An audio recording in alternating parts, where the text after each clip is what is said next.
July 19th. I want to I want to do this podcast some justice. So I the amount of paperwork that I've got to read through is quite lengthy. So I hope you'll bear with me because I had it tape recorded, but due to privacy concerns and keeping my guest anonymous, I'm going to just read the transcript rather than actually playing the entire recording. So on July 18th, I had a conversation with an Indigenous female matriarch. And she had been in Ottawa with the AFN conference. And she was talking about Chief Sunshine. He's like a hardworking, calm, how she described him as like he's a carpenter by profession, and he's a dad and a grandpa, and drives a pickup, is a carpenter. You know, he doesn't have a business commerce degree, nothing like that.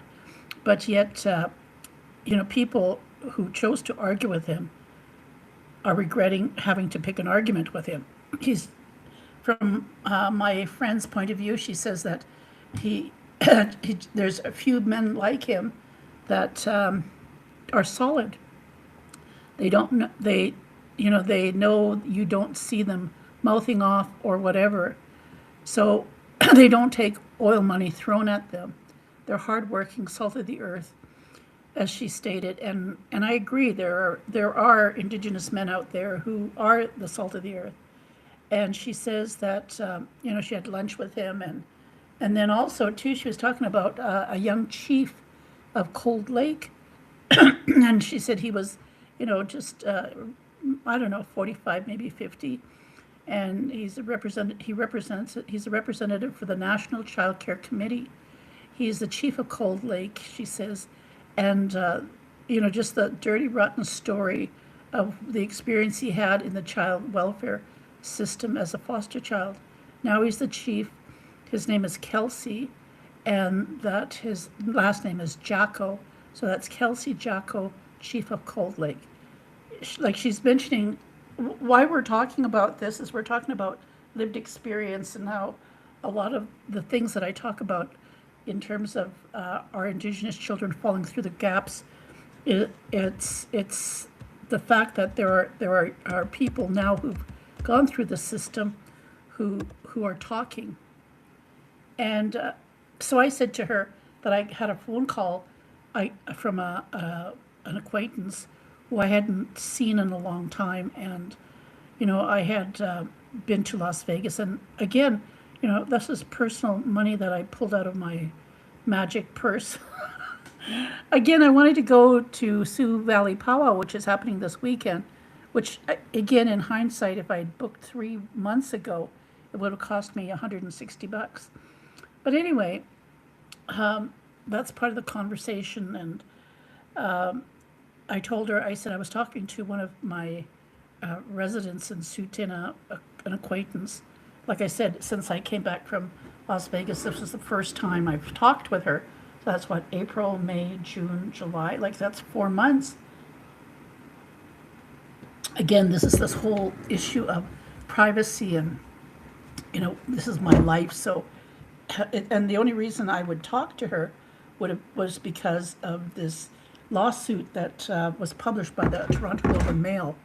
And so my matriarchal friend from childhood, she says, I told her, I said, no, I spoke to this lady, and I said, yeah, the article is a lawsuit with our former lawyer, Terry Braun. And she remembered at the band meeting that she had first heard from the new chief in council that there was a potential legal litigation. And she remembered that my Aunt Regina and her daughter Jeannie and some other people were like attacking this young man named Lance, as well as people who had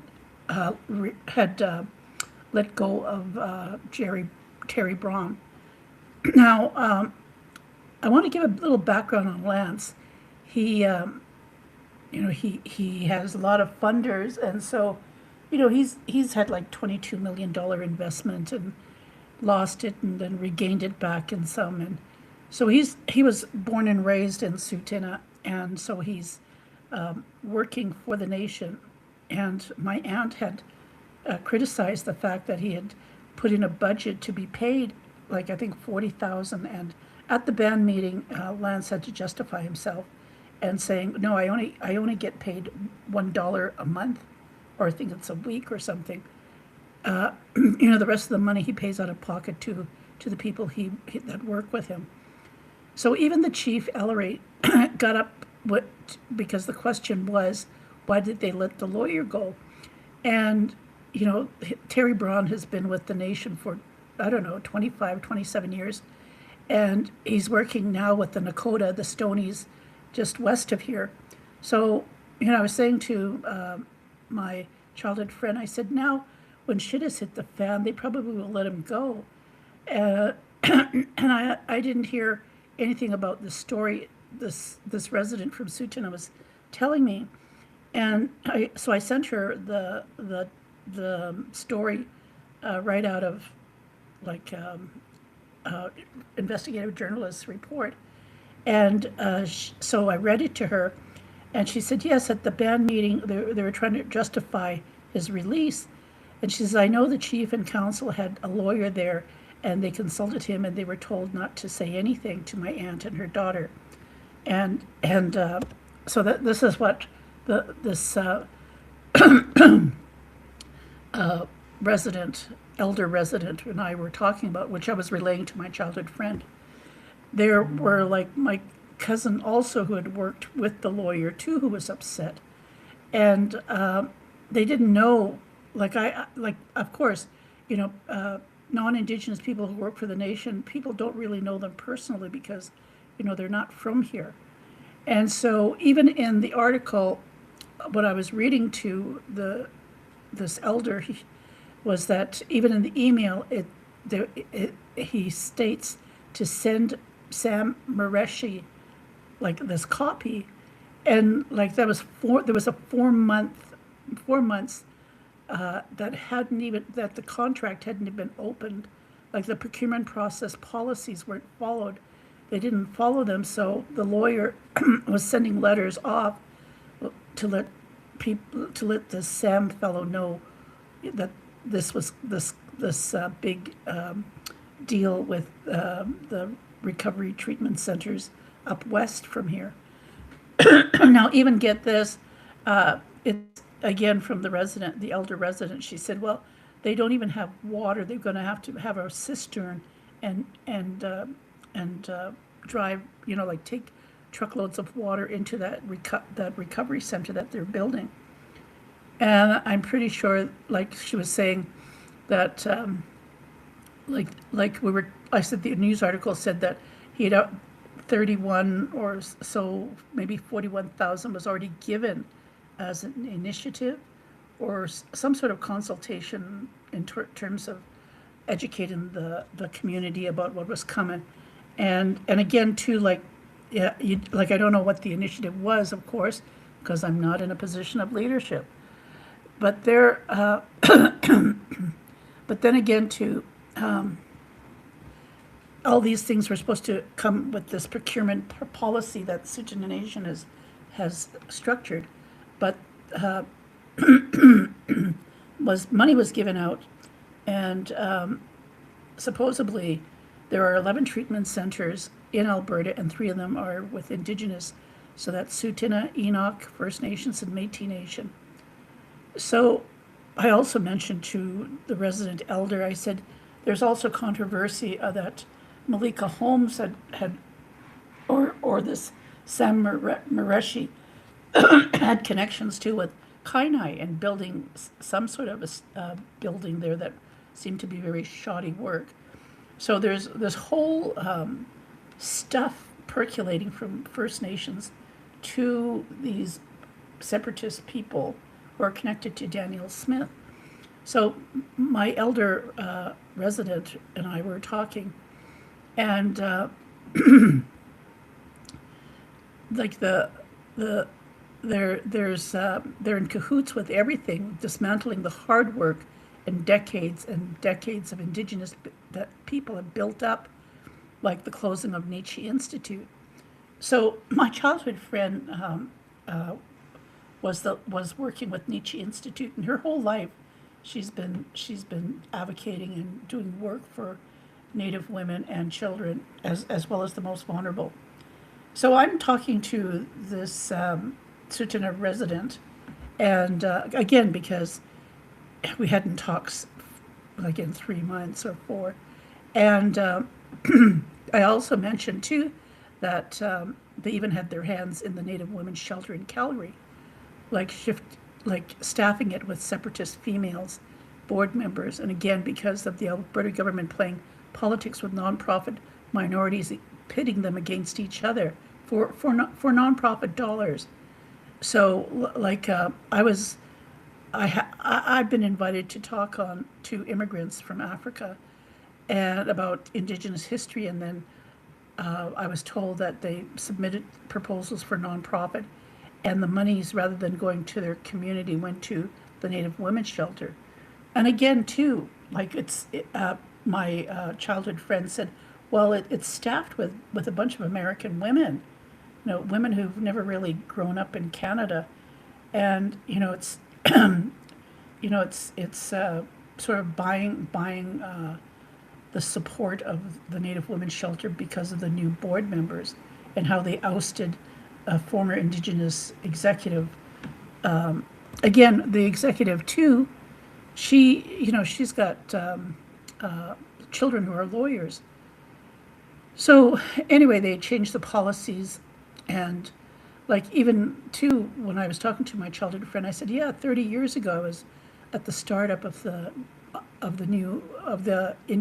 Native Women's shelter on Macleod Trail, and the policies and things that like I was assigning authority, and at the same time I didn't feel comfortable in signing certain checks because I realized that there was some mental health issues with the actual board members that I was working with, and there was lateral violence and misogyny, for example.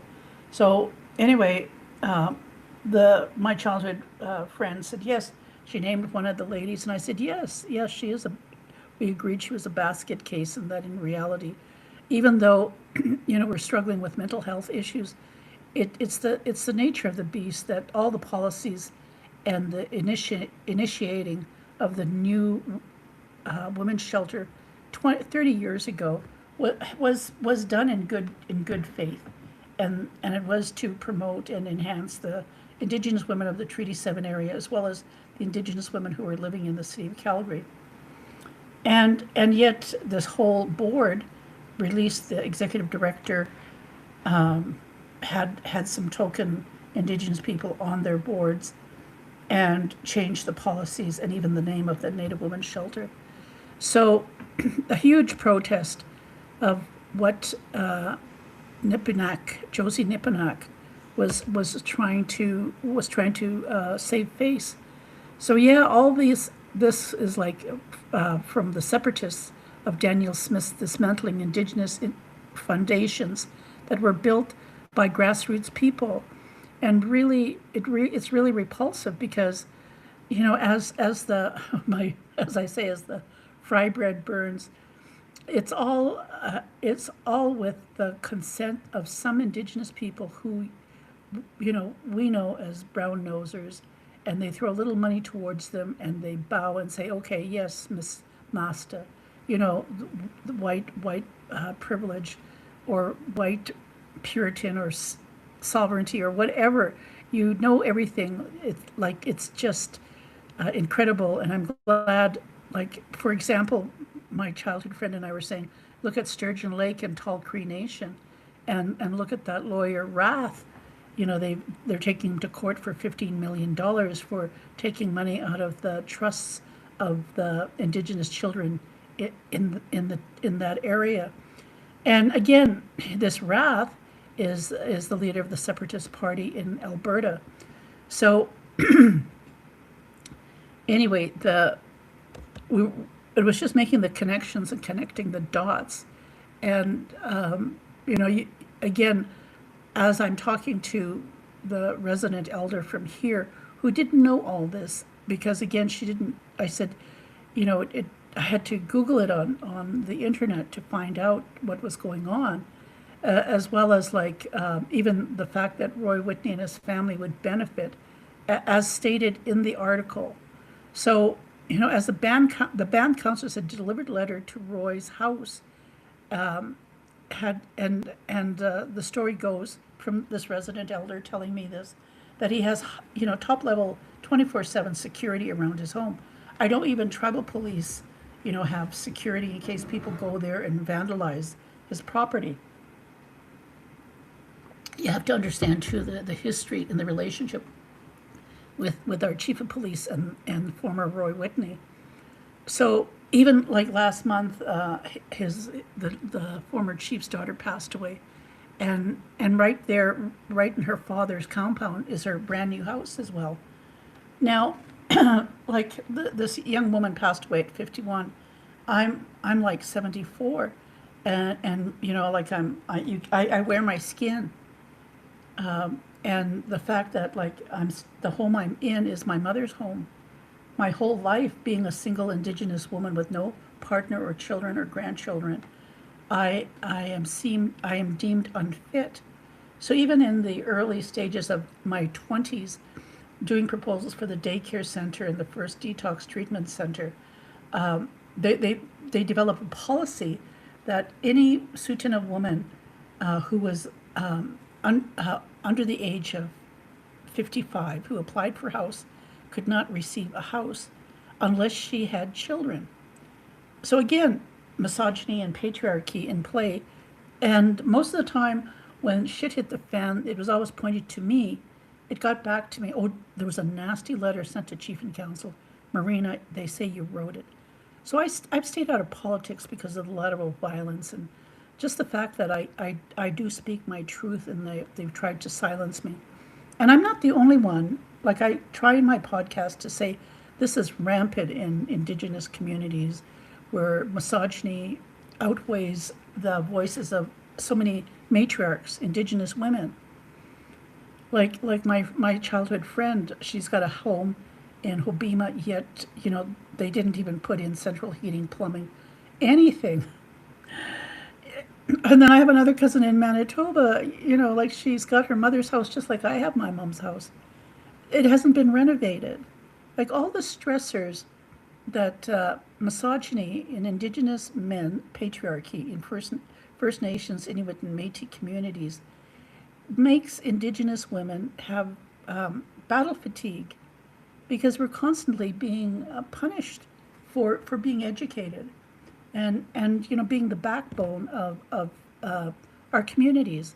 It was, my childhood friend said it was an issue at the AFN conference where some of the chiefs, young men, were talking to her saying, we know our women are the backbone, but how do we get them like up in the group? And I said to my childhood friend, I said, in 1964, my grandmother, her and the women used to run a women's group, even though it was a church one group. They volunteered to do this. And back in the day, everybody talked to each other. People needed help, they helped each other. And around that time in the early 60s, alcohol was being introduced into Tsuut'ina. And I can say that I saw it with my own eyes, how the community changed from being one of sharing and visiting to one within just years. Everybody shut down, nobody was visiting each other. That lateral violence was kicking in. And, my grandmother raised money from sales of rummage sales, bake sales with these women, and she rented a tent or bought a tent. It was just like maybe 10 feet by 6 feet rectangular tent, and had it put up by our old hall and school, and that was our first powwow. Now I think I was 12 or 15, I think maybe 15.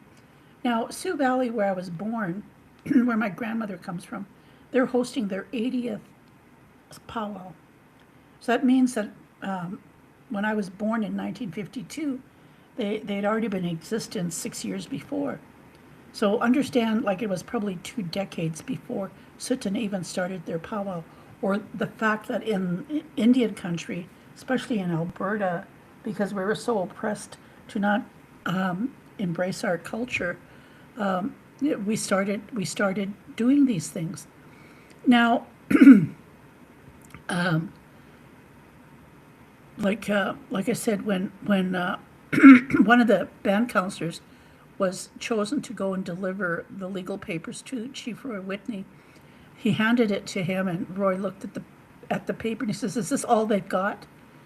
So we live in a small community, and I know other people who are non-Indigenous who've come from small communities says people know. So the premise for me is like, what I don't know won't hurt me. And so that's why I just choose not to really have any kind of conversation with anybody, because they can take what I say and, misconstrue it and twist it. My whole life I've gone through that. But I do believe it's important to talk about this lawsuit and the fact that I'm trying to spread the word with the elders here in Tsuut'ina, as well as my childhood friends that come from other communities. So anyway, when we were talking, I said, our chief is like Trump. He's a sad sack. He's so used to lying. Even he's believing his own lies. There's nothing anybody can do. Even if he's prosecuted, he'll still say he's innocent. Paper trail doesn't lie, my childhood friend says. Conflict and interest law, fraud, forgery, kickbacks, that doesn't lie. So it was good to hear that from my childhood friend, that this paper trail will track back to all the powers that be that took part in this. And she mentioned this journalist Carrie Tate, and how good of a lawyer the Globe and Mail has, and that she says, Marina, the Globe and Mail will have the best lawyers, and they wouldn't print any shit that if they didn't have evidence. So pointing the gun is really pointing to him. He cannot be as cocky and disrespectful as he wants, but at the end of the day, that's all going to come out of the wash. Like, she was reassuring me that these investigative reporters, again, like I mentioned with Nathan Chasing Horse, how he had lawyers just nitpicking everything on the first charges that the grand jury of Las Vegas dismissed. And I said, so I understand like how much lawyers try to really try to prove that their clients are innocent. And anyway, it's the whole drama and the paper trail and the videos that got to Nathan Chasing Horse was proof of in the pudding. And even when the judge sentenced him, he still claimed he was innocent. So I like, that was my analogy, was like, well, I've grown up with these, like with Roy Whitney and all the people that are part of this whole process of how Malika Holmes and all this contract was going on. And I said, I know if they get prosecuted, they're going to eventually serve time and come back home. So what is restorative and transformative justice? There's people, non-Indigenous people, like if they look and they say, oh, well, they make it sound like we're stupid and gullible. But the reality of it is like, even for people who do crimes and come back into the community, they have to live with everybody. So no matter how much denial people are in whether or not they believe somebody's innocent, it's the paperwork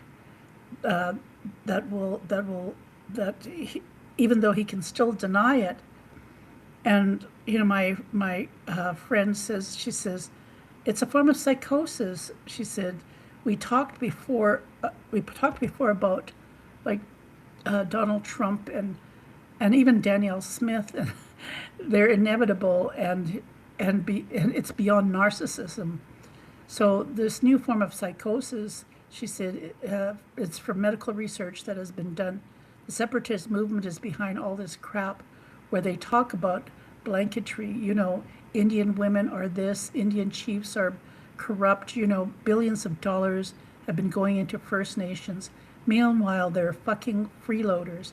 She says, you see what I'm saying? That's like, we're not even shooting back. We're not even fighting like that, the dynamite and throwing it because it's so ridiculous. See, and that was part of the ridiculous statements too, that like even with Lance and the feud that he has with my aunt and my cousin on Facebook, and how Lance, he's saying, if you want to slander me, go ahead. Go ahead. Like he's saying, you have to, if you're doing all this, like I'm not going to back down, and so again, like, how did he put it when he said to my aunt on Facebook, he says, you've traveled 20 years or so many decades being a band counselor, talking about treaty rights. What is it that you've done? He says, you're fighting against a government that has so many lawyers at different levels of government who are fighting our treaty rights. And like, where did you get the money to fight?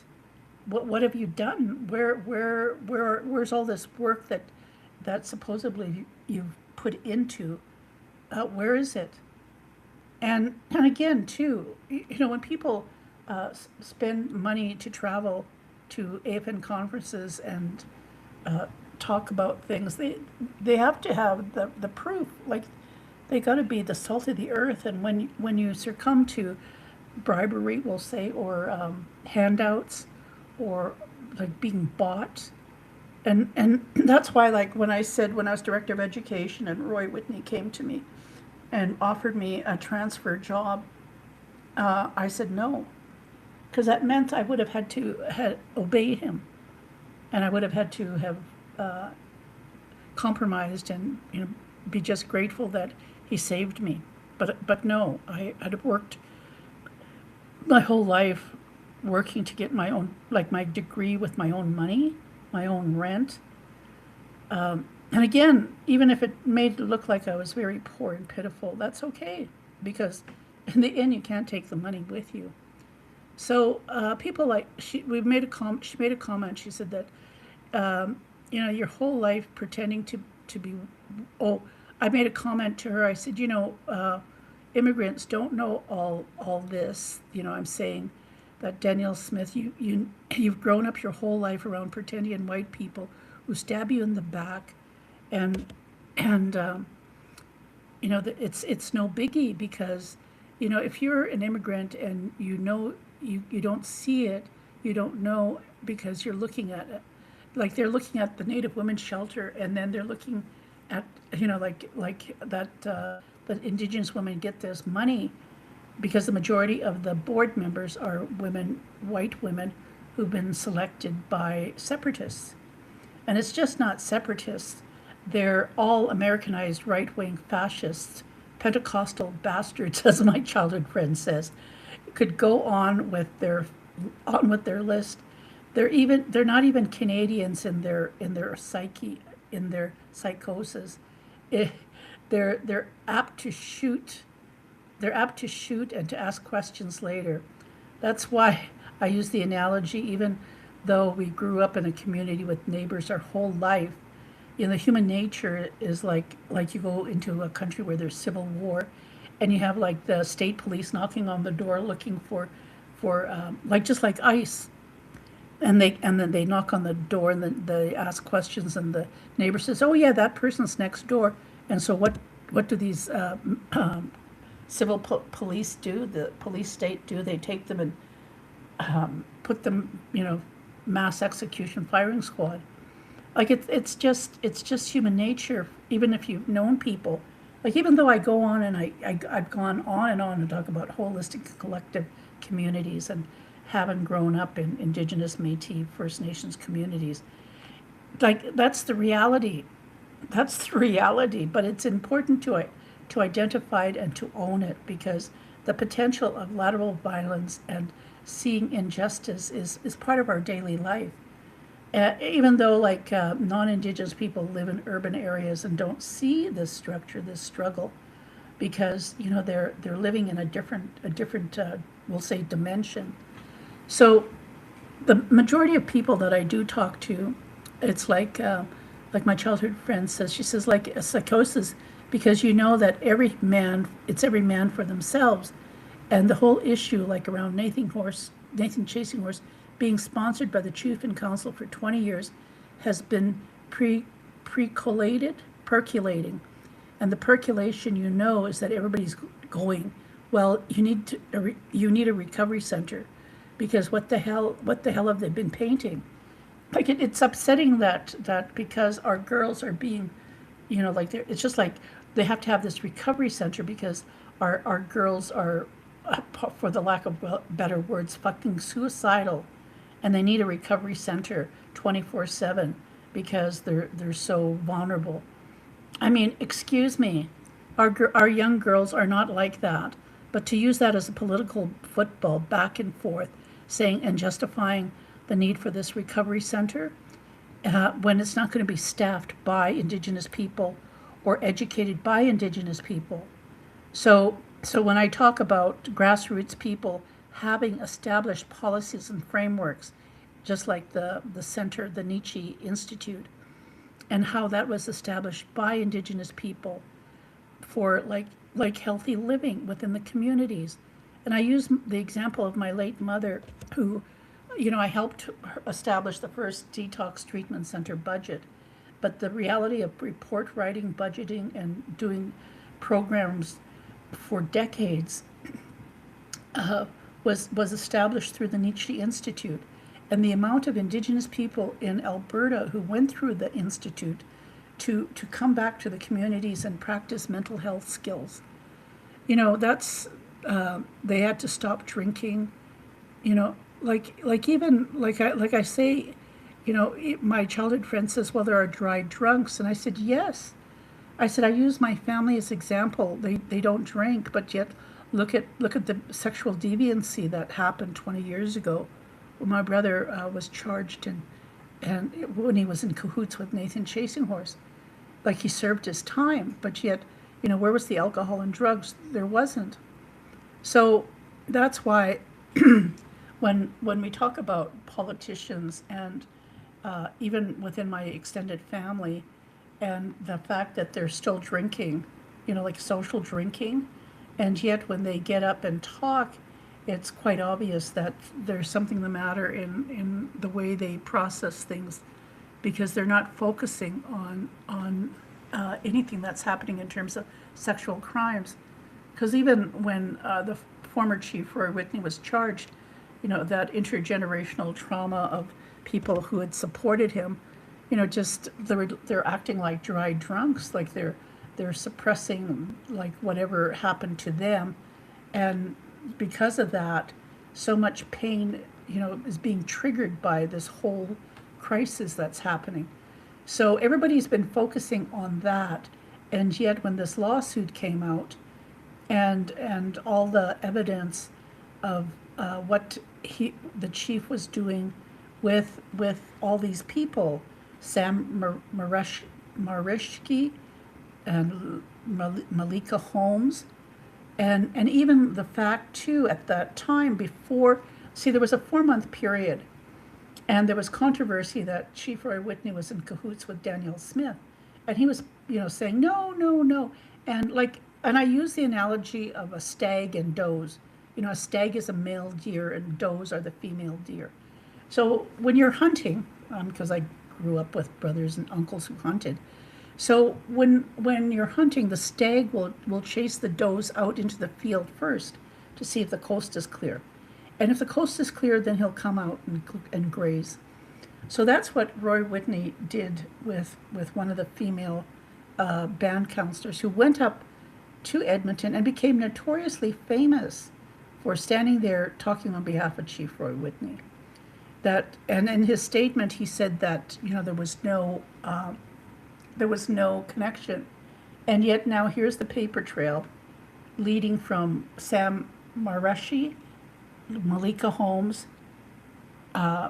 Terry Braun, and Chief Roy Whitney, and the power and whatever powers that are. Now, in the Globe and Mail, there's no they're not they refuse to be interviewed, and that's okay. I mean, this is as I'm doing this podcast, and as things are happening, I know it's in the process, and whatever's going to happen is going to happen. Like my childhood friend said, it's the paperwork. They can't deny it. I said, yes, I know they can't deny it. I said, but it's the reality that that the people who are guilty, right until the bitter end, will plead that they're innocent.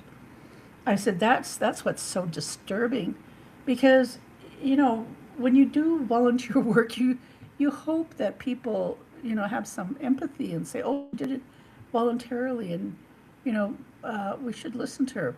No, I was naive to ever think that. So my childhood friend mentioned a fellow who, his name is Billy Morgan, and he's referred to as Chief Billy Morgan, and she disagreed that he's not chief. He went to work. How long? Maybe she doesn't know how long he has worked, but now he's working for Danielle Smith. And the day he got elected, she got elected and appointed premier, and he went to work for her. And my childhood friend says it's tit for tat. He got elected MP, and he had to have known about the liaison with Sue Tinna. Billy Morgan or Moore had to know more about the treatment center with Enoch. He had to have known. So there's going to be this battle, they were going to battle with Nietzsche Institute, and they battled it out. And in the middle of the snowbank, in the middle of the pandemic, they were told to shut down. And, she says, I can't even talk to this man anymore. I just can't. She says, he can walk right past me. I don't even want to know him. Well, so, the reality of how arrogance these Indigenous people who put out their hands to Danielle Smith, just like oil companies. I have a white friend. She says, I've gone to meetings with oil executives, and when it comes to Indigenous people fighting for the same dollar, they just say, just throw the money at them. I mean, Chief Roy Whitney's business for decades has been being paid by Enbridge. Him and his late daughter went to Kitimat, BC, lobbying to try and get Enbridge pipeline through there. My friend who was on council contacted me, and so all this effort of throwing money to First Nations, it's been from the beginning of time. Like even Chief Roy Whitney's grandfather, who was one of the first boys who were in the industrial school off of Deerfoot Trail here decades ago, when the government wanted to train Indigenous boys to be cattlemen, ranchers, farmers, have some sort of skill, so that they, they were educating them in industrial schools. Now understand this too. The government still will not recognize the foundation of Indian residential schools, or the initiative that was started called industrial schools. So this Whitney fellow, he was just a boy, and the fact is, when the Indian agents recruited these boys, like White Goose Flying, and a lot of others, like there's I think 5 famous Indigenous men who have passed away, who were chosen, again groomed. People always talk about grooming and human trafficking. Well, the Indian agent and the federal government sure as hell knew how to do that, and they usually picked fair-skinned Indigenous kids. So the fact that this has been historic. And of course, the reality of it is they created those industrial schools because oil was discovered in Black Diamond and in Alberta. And then from there, the largest population of Indian residential schools were created in Alberta. So again, even too, you look at the Calgary Stampede, that's sponsored by Enbridge. Again, too, like just recently, the relay races have been spotlighted at the Calgary Stampede, and the Cree Nation took top prize. Now the question is, the top prize money was $25,000 for the team, and yet you have Chuck Wagons, you have all these other athletes that make over 100,000 when they win top prize. So the question was like, why? Why is that? Why is the oil company not paying 100,000 to the relay races when it's such an enjoyable new sport? And I, offhandedly, off the pudding type of thing, said, well, because Enbridge is putting money into the Indian Village, to the competition powwow on a Monday and Tuesday, and I truly believe they think that they've put in enough money. And again, my grandparents and like ever since I was a child, I've been around the Calgary Stampede. And there was always this joke with Tsuut'ina in the Treaty 7, always talking about once a year Indians coming into the city of Calgary, because that's the only time we saw a lot of Indians coming in for Stampede. And at the time too, a letter had to be given from the Indian agent for Indigenous people to come into the city to leave the reserves. So anyway, it's been like this forever, where you have white pretendians like Danielle Smith, Enbridge Oil Companies, Sam Marishke, that lawyer Roth. Like you have all these pretendian white people who brown nose, or I don't want to use the word brown nose, who are, say, their cohorts or allies with Indigenous people, but they really don't give a damn as long as they have other people's money and throw it at First Nations who will take it. They'll take it. But part of why I'm doing my podcast is that there's a hell of a lot of a majority of people like myself, my childhood friend, the elder resident, that will not take that money. So there's a lot of chiefs and council in Alberta who will not take that money. And so, it's like the proof is in the pudding. You like people want to have some sort of notoriety that, oh well, I'm a good Indian, like one little, two little, three little Indians. I don't know if you're familiar with that song, but my late dad used to talk about people not having a fucking backbone. And I said to my childhood friend, I said, the backbone means that you're proud to be Indigenous and that you're not ashamed to be Indigenous. And that's the whole point. When you stick out your hand and beg for oil money, you have no backbone. And that's why, like when my childhood friend says, you look at these chiefs, these young men, hardworking men who will not take handouts. And you have Danielle Smith picking arguments with them, or lawyers. They just picked the wrong people to argue with, especially here in Tsuut'ina. This Lance and other band counselors having the gumption to investigate Roy Whitney, and even Terry Braun, Malika Holmes, Sam Mareshki, even to question Danielle Smith. And why did she approve this? The paper trail, and even how these things were approved at least 4 months before even the leadership knew. Like it's important not to be ashamed to be Indigenous. And again, I say, you got a status card does not mean that you're Indigenous.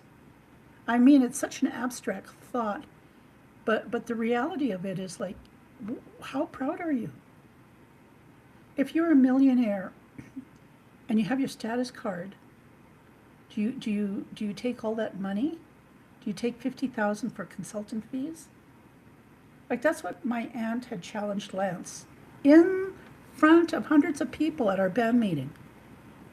And he says, no, Chief Whitney wanted me to present a proposal, so I did. He says, I didn't have no contract or nothing. It was just a request he made. He says, but you've been a band counselor for decades. He says, I had to take out of pocket that $40,000 and pay my own staff. He says, I didn't ask the chief and council for money for me to use my staff in my work consulting with Tsuut'ina. Because again, he's Tsuut'ina. He's a millionaire. He has a status card. But you know what he charges? I think it's $1 a week or $1 every paycheck. And that's what he said to my aunt. And that's why I say to people, you look at our leadership and you see them driving around or having compounds, made from oil money and our band funds, and they have top-notch security, have in cahoots with tribal police. So tribal police are monitoring and protecting their property. When when our tribal police had hired 2 investigative constables who came to my house to apologize the way the tribal police had treated me as an Indigenous woman 20 years ago. And how my cohort, former acquaintance, forensic psychologist, who's worked with the Treaty 7 area chiefs and council leadership as a therapist, says to these 2 women that Chief Roy Whitney had a propensity for children. Boys, sorry. Now, the reality of it is those 2 women aren't working for Tsuut'ina Nation anymore. One was a key spokesperson for things that were happening with Nathan Chasing Horse. But as he was arrested and as time goes by, they realized this is never going to go to court in Canada. So it has subsided. But the reality of the 20 years that this forensic psychologist had said, Chief Roy Whitney supported Nathan Chasing Horse, and because of that, Nathan Chasing Horse thrived in Tsuut'ina.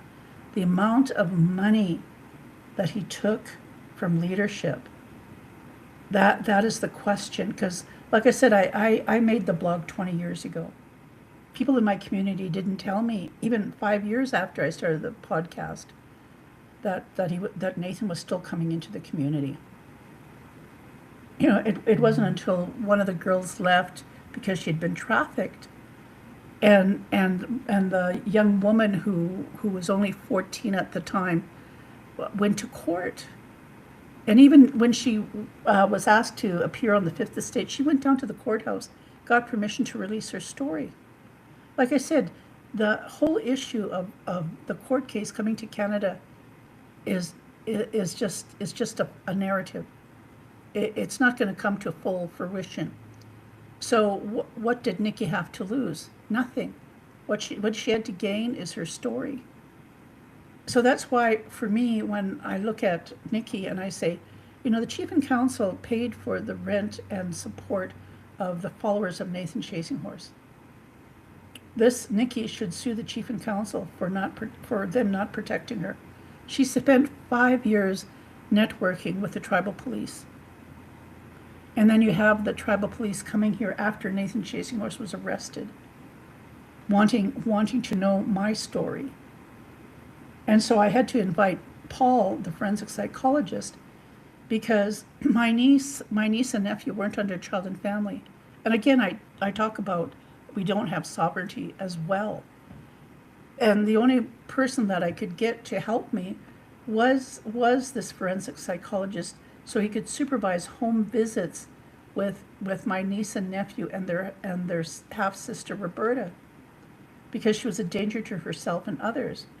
The slander and the lateral violence that I experienced for 20 years, is a testament to that. It's not my niece's fault, all the mental health issues she had and the anger she had towards me. I face it all the time with other Indigenous women who call me a pedophile for supporting my brother